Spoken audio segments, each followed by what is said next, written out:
Hello বন্ধুরা, আজকে আমাদের ভিডিও শুরুটা দেখে বুঝতেই পারছেন আমরা কোথায় আছি। আমরা আজকে আছি ভুজে। আমরা আজকে ঘুরে দেখব Rann of Kutch, road to heaven আর ধোলাবিরার হরপ্পান সিটি। এই ভুজে আসার জন্য হাওড়া থেকে আমেদাবাদে প্রচুর ট্রেন আছে। আপনারা যদি চান হাওড়া থেকে আমেদাবাদ, আমেদাবাদ থেকে ভুজ চলে আসতে পারেন বাই ট্রেন। আর হাওড়া থেকে যদি ভুজে ডাইরেক্ট আসতে চান তাহলে একটি মাত্র ট্রেন আছে, যেটা 22830 ভুজ সুপারফাস্ট এক্সপ্রেস। এটা শুধুমাত্র সানডেতেই আসে। ভোরবেলা ভুজে ঢুকে প্রথম কাজ ছিল একটা হোটেল বুক করা। তাই ঠিক ভুজ বাস স্ট্যান্ডের কাছেই আপনার ভিআরপি গেস্ট হাউস, এই হোটেলটা পেলাম। খুব ভালো, পরিষ্কার পরিচ্ছন্ন। আমাদের হোটেল ট্যারিফ দেওয়া রয়েছে, ডাবল বেডরুম উইথ গিজার 1071 টাকা। আমরা গিজার দিয়ে নিয়েছিলাম যেহেতু ঠান্ডা সিজন ছিল, ডিসেম্বর মাস। এই হচ্ছে আমাদের রুমটা বেশ বড়ই ছিল, টিভি আছে, গিজার তো আছেই, আর খুবই পরিষ্কার পরিচ্ছন্ন। বাথরুমটাও অনেকটাই পরিষ্কার।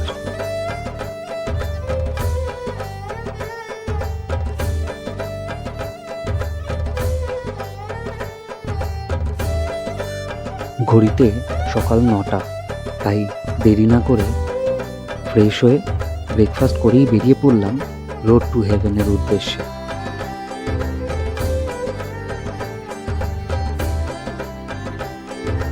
Good morning.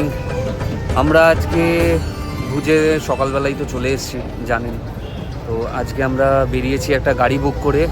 আমরা যাচ্ছি আজকে কচ্ছের রান, রোড টু হেভেন, এগুলো সবই দেখব।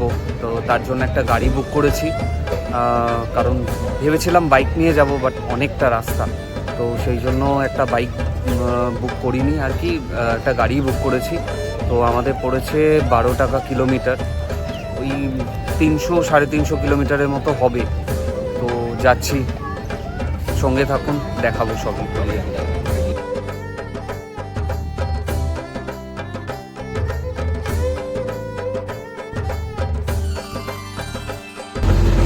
কচ্ছে যাওয়ার জন্য এখানে পারমিট করাতে হয়, এই পেছনেই। ওকে, এটা হচ্ছে আমাদের পারমিট করিয়ে নিয়েছি। এবার যাব। এখানে যাওয়ার আগে এখানে অবশ্যই পারমিটটা করিয়ে নেবেন, পেছনেই রয়েছে। রান অফ কাচ যাওয়ার জন্য টেন্ট সিটির সামনে থেকে ফ্রি বাস সার্ভিস আছে, কিন্তু সেই বাস যেখানে নিয়ে যাবে সেখানে এখন জল রয়েছে, কারণ আমরা যাওয়ার কিছুদিন আগেই প্রচণ্ড বৃষ্টি হয়েছে। তাই ড্রাইভার দাদা বলল, আপনারা যদি এখানে পারমিট করে নেন তাহলে উনি অন্য আরেকটা দিক দিয়ে নিয়ে যাবে, সেখানে আমরা আরও ভালো করে রান অফ কাচ ঘুরে দেখতে পারবো।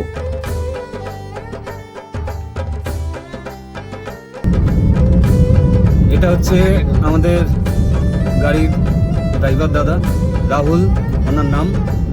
भैया आपका एक बार फ़ोन नंबर बता दीजिएगा। 9871254755। এই নাম্বারটা আমি ডেসক্রিপশন বক্সেও দিয়ে দেবো, আপনারা পেয়ে যাবেন। খুব ভালো দাদা, খুব ভালো গাইড করে নিয়ে যাচ্ছে আমাদেরকে। তো এনার সাথেই আজকে সারাদিনটা থাকবো, দেখা যাক।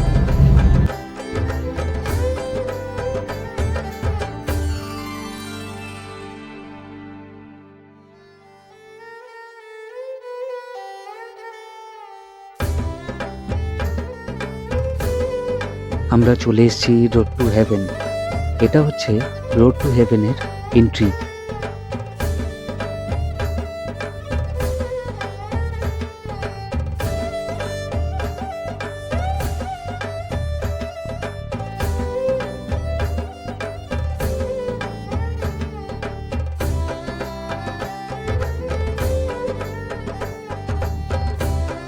অপূর্ব সুন্দর এই দৃশ্য, সত্যি রোড টু হেভেন। রাস্তার দুধারে শুধু লবণের মরুভূমি, রাস্তার কোনো শেষ নেই। দারুণ জায়গা।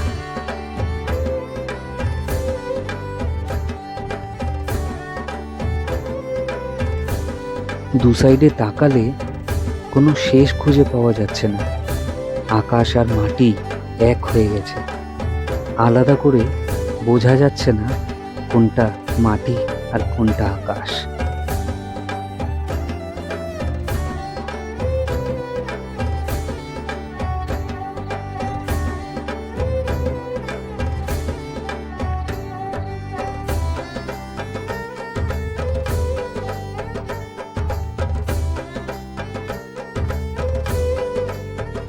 বললাম না, আমরা আসার কদিন আগেই প্রচণ্ড বৃষ্টি হয়েছে, তাই এই জলগুলো দেখতে পাচ্ছেন। না হলে রাস্তার দু সাইডে শুধু লবণের মরুভূমি, সাদা চাদরে ঢাকা। পূর্ণিমার রাতে এত সুন্দর লাগে, নিজে চোখে না দেখলে বিশ্বাস করতে পারবেন না। সত্যি রোড টু হেভেন।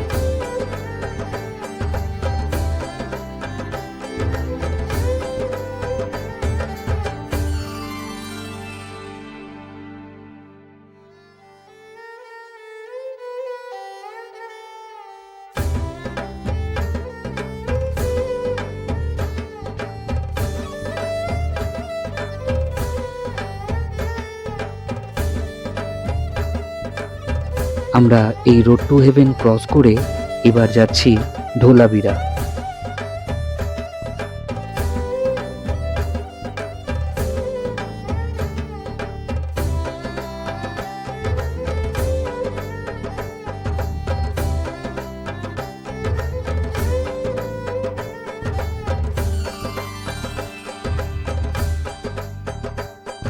এই সামনে যেটা দেখতে পাচ্ছেন, এটা একটা টেন্ট সিটি ধোলাবিরাতে। এগুলো সবই রণ উৎসবের জন্য তৈরি করা হয়েছে।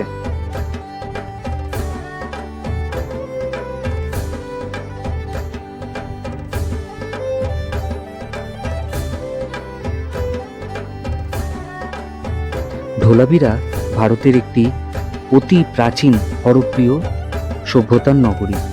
এটি গুজরাটের কচ্ছ জেলার খাদিবেট দ্বীপে অবস্থিত এবং প্রত্নতাত্ত্বিক দিক থেকে অত্যন্ত গুরুত্বপূর্ণ। নিকটবর্তী শহর হচ্ছে ভুজ। ভুজের থেকে ধোলাবিরার দূরত্ব প্রায় 100 কিলোমিটার।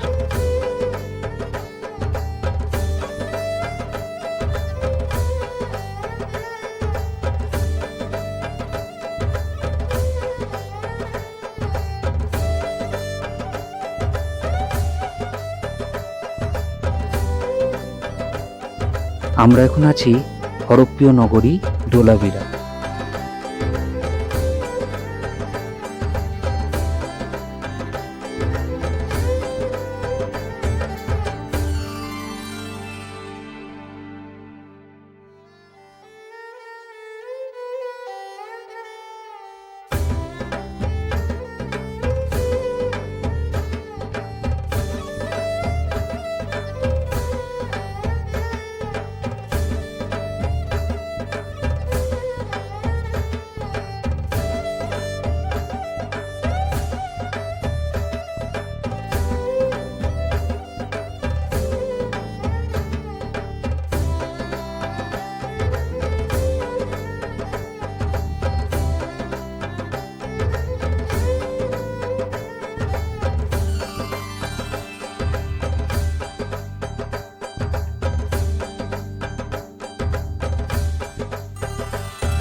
এই নগরটির পরিকল্পনা 3 ভাগে বিভক্ত ছিল: দুর্গনগর, মধ্যনগর ও নিম্ননগর।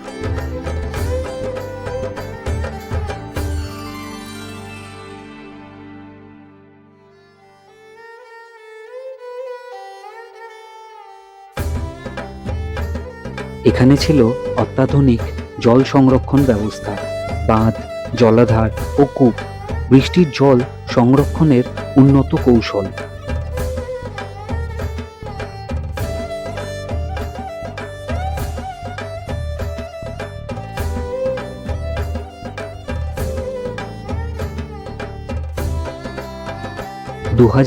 সালে ইউনেস্কো ওয়ার্ল্ড হেরিটেজ সাইট হিসাবে স্বীকৃতি পেয়েছে এই হরপ্পান সিটি।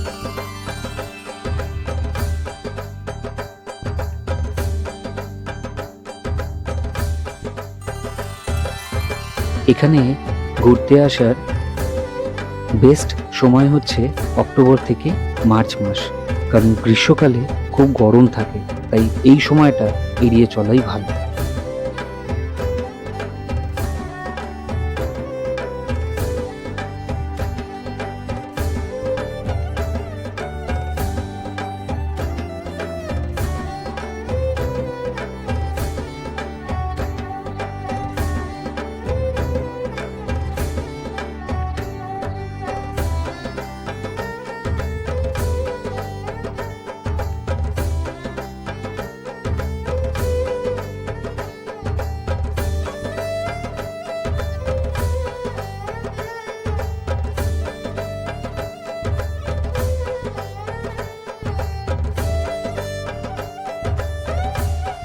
এবার আমাদের নেক্সট ডেস্টিনেশন হচ্ছে কালাডুঙ্গার।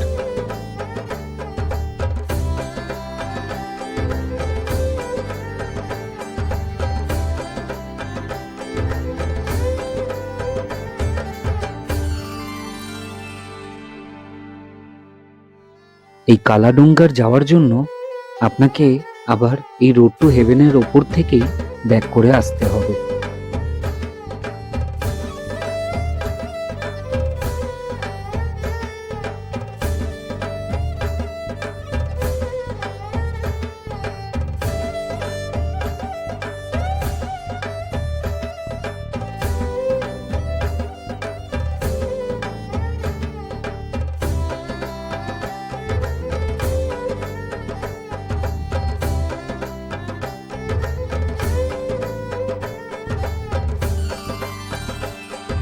কালাডুঙ্গার যাওয়ার পথে এই জায়গাটা হচ্ছে ম্যাগনেটিক জোন। এখানে গাড়ি যদি নিউট্রালে রাখা হয়, অটোমেটিক গাড়ি চলতে শুরু করে।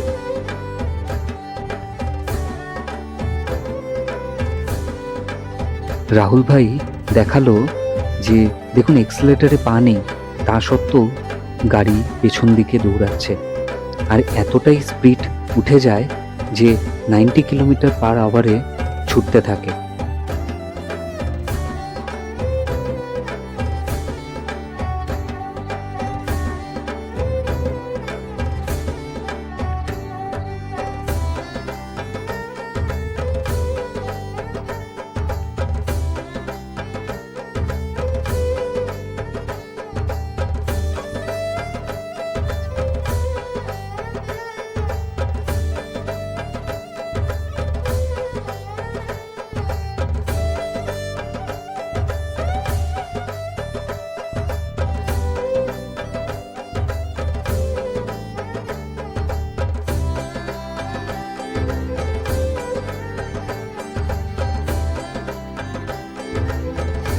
আমরা পৌঁছে গেছি কালাডুঙ্গায়। কালাডুঙ্গা কচ্ছ জেলার সর্বোচ্চ স্থান। এটি গ্রেট রান অফ কচ্ছ এলাকার অংশ।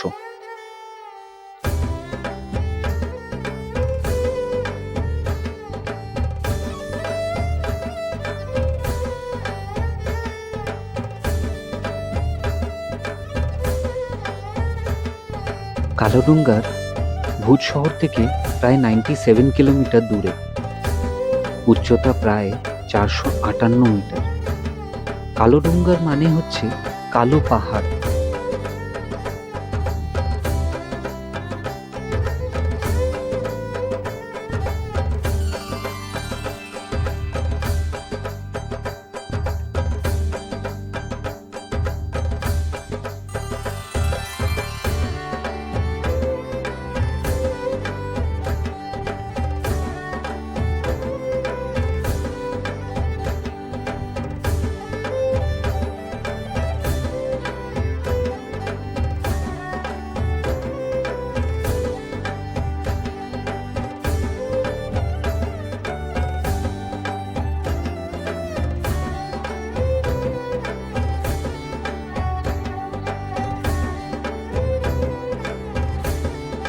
এখান থেকে সাদা লবণ মরুভূমি অসাধারণ দেখা যায়। দত্তাত্রেয় মন্দির পাহাড়ের চূড়ায় অবস্থিত। সূর্যাস্তের দৃশ্য এখান থেকে খুবই সুন্দর দেখা যায়।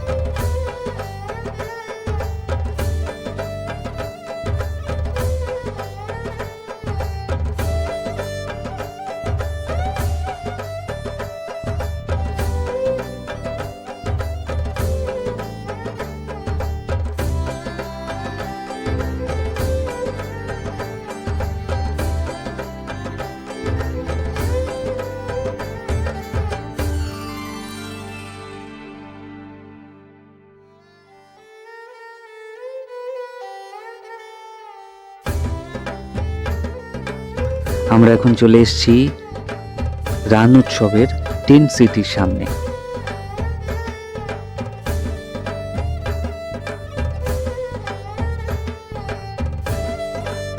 আমরা যে টাইমটায় এসেছি এই টাইমে কচ্ছে রান উৎসব পালিত হয়।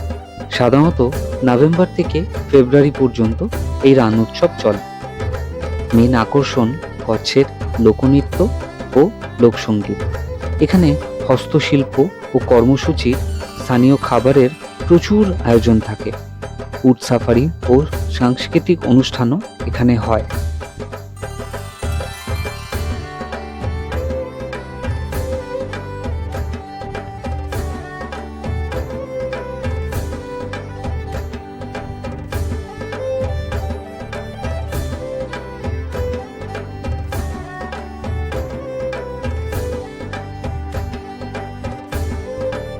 এই রাস্তার দু সাইডে দেখুন প্রচুর টেন্ট রয়েছে। এগুলো সবই টেন্ট সিটির মধ্যেই রয়েছে।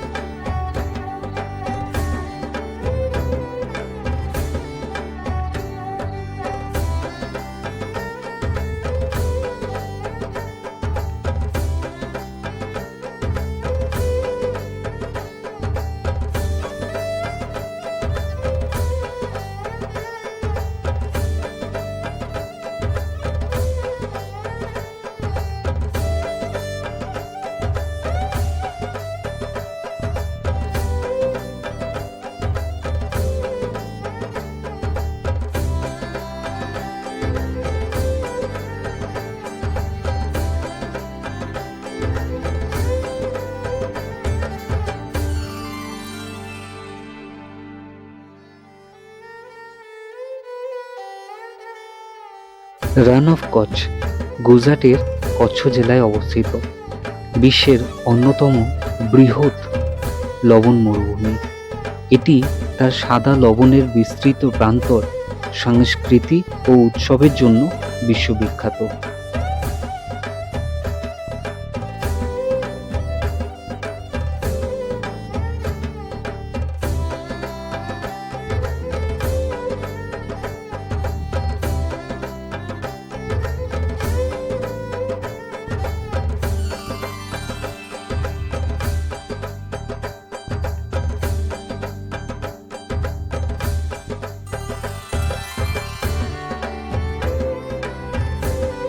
এই রান অফ কচ্ছ দুটো ভাগে বিভক্ত, গ্রেট রান অফ কচ্ছ আর little run of Kutch. Pakistan সীমান্তের কাছাকাছি অবস্থিত little run of Kutch.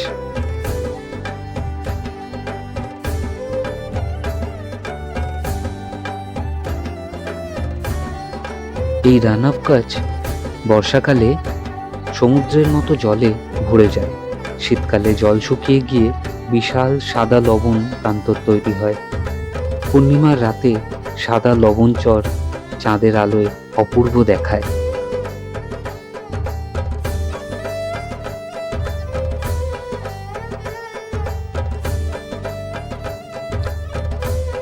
Run of Kutch থেকেই আমরা সূর্যাস্তটা দেখলাম। দারুণ সুন্দর, অপূর্ব।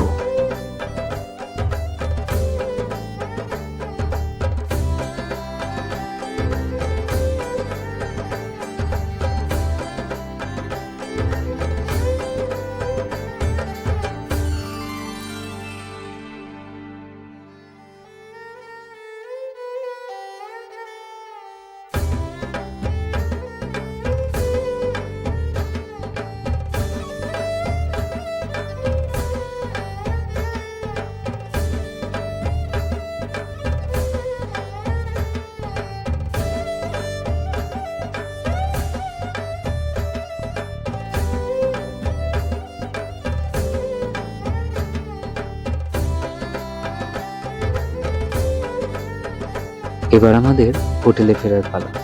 ভিডিওটা কেমন লাগলো অবশ্যই কমেন্টে জানাবেন, আর ভালো লাগলে একটু লাইক আর সাবস্ক্রাইব করে দেবেন। আজকের মতো টাটা, সবাই ভালো থাকবেন।